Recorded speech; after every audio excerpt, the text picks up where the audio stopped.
When he opened the fourth seal, I heard the voice of the fourth living creature saying, "Come and see." So I looked, and behold, a pale horse, and the name of him who sat on it was Death, and Hades followed with him. And power was given to them over a fourth of the earth, to kill with sword, with hunger, with death, and by the beasts of the earth. A senior administration official reminded today that in a circumstance like this, some of the talking is military to military. It's impossible to spend any amount of time at one of our service academies in the United States without eventually seeing the markings of every worldwide army that has any affiliation, any relationship with the United States, and the Army of Egypt and its generals are no exception. Ties among general officers are pretty deep, and it's been reported, no secret here, that among the talks going on between the United States and Egypt is the attempt to keep back-channel conversations going at the Department of Defense, our Pentagon level, and between very, very senior-ranking general officers who've had associations together for years. For nation will rise against nation, and kingdom against kingdom, and there will be famines, pestilences, and earthquakes in various places. One of the things that Americans have learned, Brian, over the past week is just how much aid Egypt gets from the United States, second only to Israel.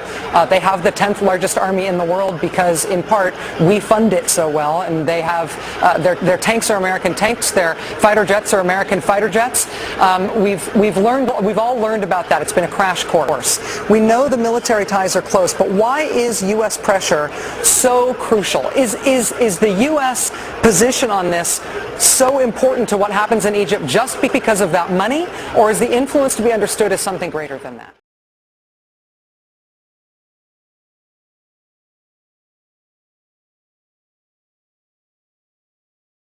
No sign of letting up.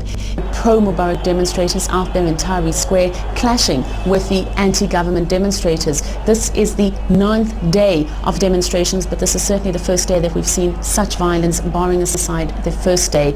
Now, we are hearing reports of injuries, many of those injuries to people's heads and arms, suggesting the stone throwing, stones being what people are literally picking up and throwing at one another. We know that some people have been breaking road signs and picking up sand and literally using whatever they can get their hands on to throw at the other side. The army is there, but they're doing nothing. Soldiers are standing on their tanks observing what is happening. All of this happening in front of the Cairo Museum, which houses priceless antiquities. So a lot of concern over whether or not that museum will be broken into again. At the same time, we have heard gunshots, and as I'm talking to you, I can hear 2 military helicopters circling above. Tahrir Square is just a short distance behind me. It's on the other side of the river, and there are fears that protesters will spread further because a short time ago they made their way slightly out of Tahrir Square into the streets surrounding the area. They're injured, the fear, the aggression, the anger. This really is a tipping point. But when you hear of wars and rumors of wars, do not be troubled, for such things must happen, but the end is not yet.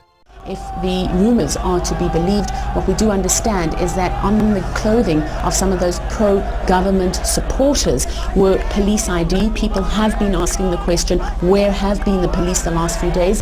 And if indeed these IDs are correct, it seems the police have been preparing themselves for today's violence. We also know that a lot of these pro-Mubarak supporters are thugs, or we're being told that they're thugs.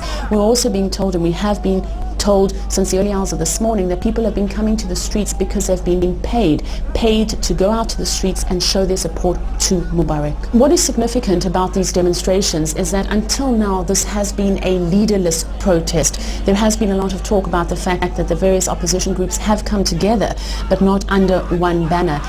So I looked, and behold, a pale horse, and the name of him who sat on it was Death, and Hades followed with him. And power was given to them over a fourth of the earth, to kill with sword, with hunger, with death, and by the beasts of the earth.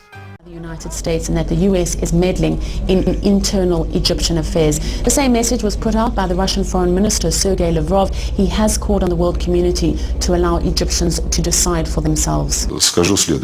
We want to see Egypt as a stable, thriving and democratic state. We want the current social, political and economic problems to be resolved as soon as possible through peaceful means. But it's up to Egyptian politicians and the people to decide how this could be done in practice. We don't think it's helpful to impose solutions from outside, given ultimatums. Egyptian political forces need to find a consensus.